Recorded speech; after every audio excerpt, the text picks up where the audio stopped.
Ya, di tengah pandemi COVID-19 tentunya ada yang mendapat untung, ada juga yang buntung. Tapi untuk emiten-emiten telco ternyata mendapat keuntungan dari kebiasaan Anda saat ini. Work from home atau WFH, terus sekolah daring dan segala macamnya. Itu membuat kinerja keuangan dari emiten-emiten telco sampai dengan kuartal 3 2020 ini bisa dikatakan ciamik. Tidak semua sih, karena ada salah satunya tentunya yang masih membukukan rugi di kinerja keuangannya. Siapa saja mereka kita ulas sore hari ini. Sinyal kuat kinerja emiten telco. Yang pertama kita lihat ada BUMN tentunya. TLKM atau Telkom Indonesia, kita lihat kinerja keuangan dari Telkom Indonesia, pendapatannya itu walaupun bisa dikatakan turun kurang lebih 2,62%, karena kalau kita lihat dari kuartal 3 2019 102,63 triliun itu menjadi 99,94 triliun di kuartal 3 2020, artinya turun 2,62%.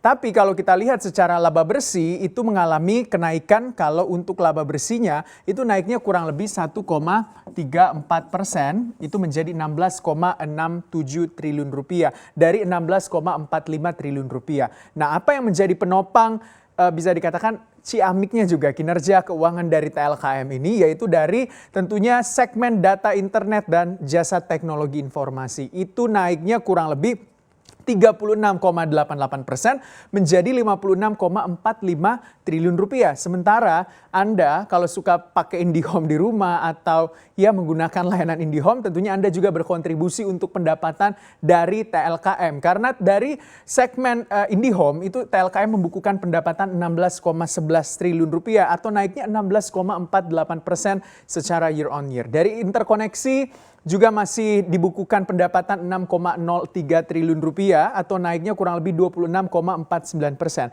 Sementara yang menjadi pemberat dari emiten Telkom ini atau TLKM ini adalah dari segmen telepon. Jadi dari telepon itu terjadi penurunan, itu menjadi 15,13 triliun rupiah.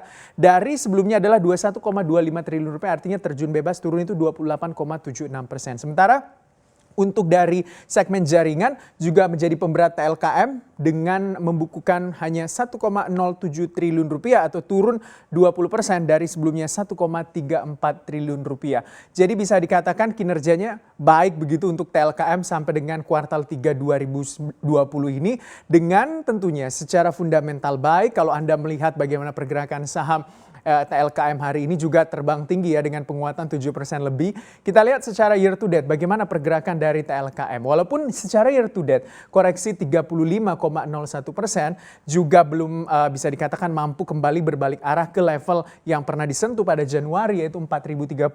Terus pada masa-masa pertama corona di Indonesia itu adalah dia terjun bebas menjadi harganya Rp2.500 saja per unit sahamnya. Jadi mungkin kalau Anda mulai mengoleksi dari harga 2.500, sekarang ya di harga 2.580-an lah ya. Jadi pernah juga sedikit membaik di bulan Juni begitu dengan 3.295, lalu kembali turun di September. Dan hari ini setelah merilis kinerja keuangannya dengan laba bersih 16,67 triliun rupiah di kuartal 3 2020 ini, TLKM juga hari ini terbang tinggi menyentuh level lebih dari 7% penguatannya. Selanjutnya kita lihat siapa lagi yang membukukan pendapatan di sektor atau emiten telco ini, yaitu adalah Sarana Menara Nusantara atau TOWR. Jadi ini juga adalah pengelola tower-tower dari tentunya untuk jaringan telepon, jaringan internet dan segala macamnya.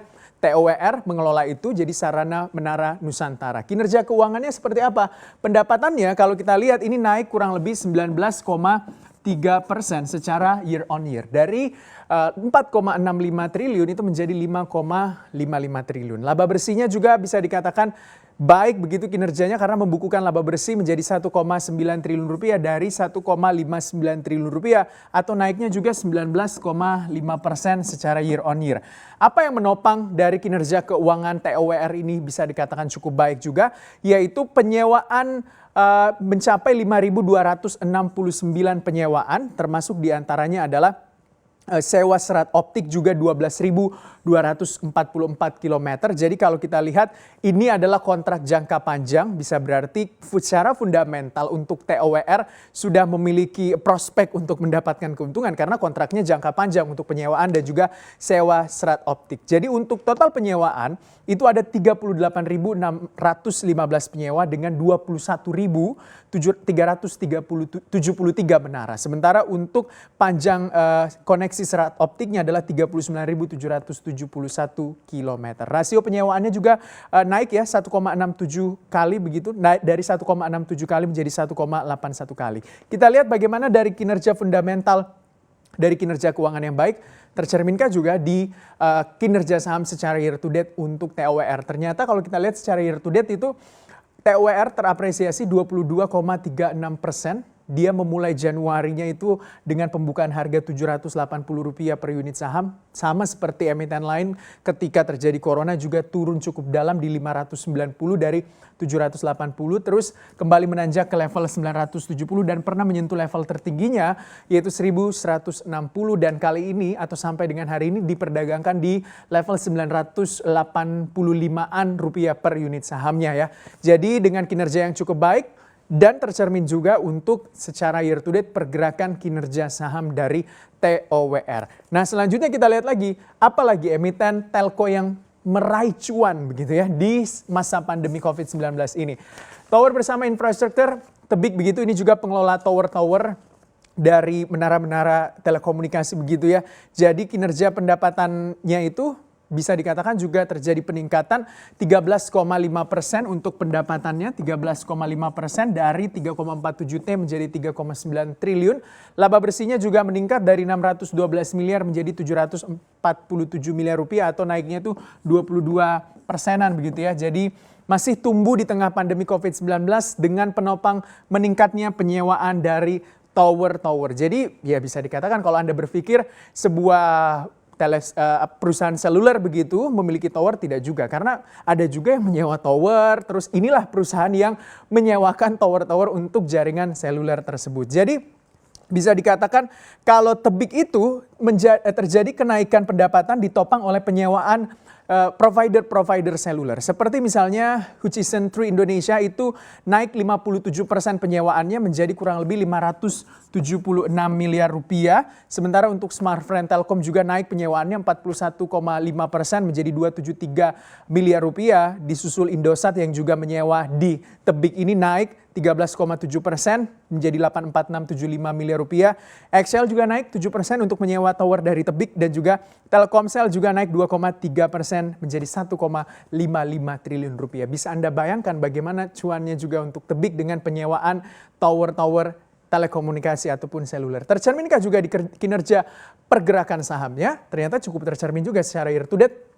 Penguatannya 15,85%, saat ini diperdagangkan di level 1.400-an rupiah per unit saham, dan ketika membuka awal Januari 1.246 rupiah per unit saham, sama seperti emiten telco lainnya atau mungkin emiten lainnya yang terjadi koreksi ketika corona awal-awal menyapa Indonesia, pernah menyentuh level terendah 740 rupiah per unit sahamnya. Bisa dikatakan kinerja Tebik secara keuangan dan juga fundamental saham dan juga kinerja saham cukup baik. Selanjutnya kita lihat ini adalah Linknet begitu ya. Jadi ini pengelola TV kabel begitu. Kalau Anda tahu begitu ya, ini grup Lipo juga masih menguasai untuk Linknet ini. Kinerja pendapatannya adalah naik juga dari 2,76 triliun rupiah menjadi kurang lebih 2,95 triliun rupiah atau naiknya itu 6,33%. Sementara untuk laba bersihnya bisa dikatakan terjadi penurunan 9,56% dari 772 menjadi 698 miliar rupiah. Jadi kalau kita lihat untuk Linknet ini dari pergerakan kinerja fundamental sahamnya untuk Linknet, ada rencana begitu ya dari grup Lipo untuk menjual kepemilikan sahamnya atau melepas kepemilikan sahamnya di Linknet ini, dan berpotensi Linknet ini mendapatkan pendanaan kurang lebih 4 triliun rupiah dari ketika Lipo melepas sahamnya yang berada di Linknet. Jadi bisa dikatakan juga untuk beban pokok pendapatan juga naik begitu ya, beban penjualan juga naik, laba usaha juga turun di kuartal 3 2020. Bagaimana pergerakan sahamnya? Ternyata Secara year to date, Linknet koreksi 47,47%, pernah menyentuh level paling rendah untuk Linknet itu adalah kurang lebih di level 2129, sekarang berada di 2080. Selanjutnya kita beralih ke emiten telco selanjutnya, yaitu Metro Data Electronics atau MTDL. Jadi bisa dikatakan MTDL ini juga meraih pendapatan, membukukan cukup baik sebenarnya, karena pendapatannya 10 triliun, itu dari 10,22 triliun rupiah itu menjadi 10,04 triliun rupiah. Walaupun terjadi penurunan pendapatan secara year on year 1,82%, tapi manajemen MTDL mengatakan ini sebenarnya kinerjanya cukup baik karena bisa sustain begitu, menjaga pendapatan masih di angka 10 triliun rupiah. Sementara laba bersihnya kalau kita lihat juga masih cukup baik, terjadi pertumbuhan laba bersih 3,43% dengan membukukan 267,66 miliar rupiah. Jadi Linknet, maksud saya MTDL ini masih fokus terhadap 8 pilarnya, yaitu data dan analytics, IT security, terus hybrid dan juga infrastructure, business application, digital business platform, consulting and advisory services, dan juga managed services. Jadi ketika membukukan kinerja keuangan yang cukup baik dengan masih bisa sustain di angka 10 triliun rupiah untuk pendapatan, tapi sayangnya pergerakan saham dari MTDL koreksi secara year to date 15,51%, pernah menyentuh level terendahnya Rp1.078 per unit saham. Kali ini belum mampu menyentuh kembali level pembuka awalnya di bulan Januari 1.800-an karena masih berada di level Rp1.580 per unit sahamnya. Kita lihat lagi. Selanjutnya ini adalah Bali Towerindo Sentra. Cukup banyak sebenarnya yang saya bahas hari ini emiten telkonya. Ya, kinerja keuangan untuk Bali adalah terjadi peningkatan pendapatan 566 miliar rupiah. Pendapatannya di kuartal 3 2020 atau naik kurang lebih 14,64% secara year on year. Sementara untuk laba bersih juga terjadi peningkatan kurang lebih 58,34% secara year on year. Membukukan laba bersih 50,24 miliar rupiah dari total pendapatan kuartal 3 566 miliar rupiah di tahun 2020.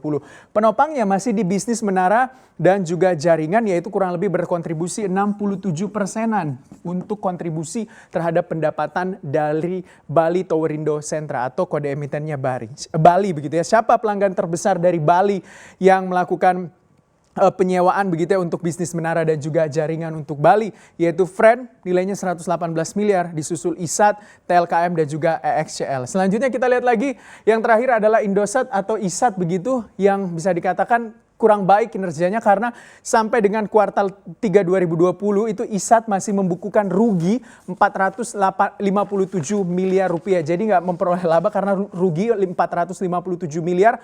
Kuartal 3 juga pendapatannya masih bisa dikatakan walaupun terjadi kenaikan, tapi ternyata untuk secara pendapatan tidak membukukan laba bersih karena terjadi rugi 457 miliar rupiah. Itu dia sejumlah kinerja dari emiten-emiten telco di kuartal 3 2020 ini.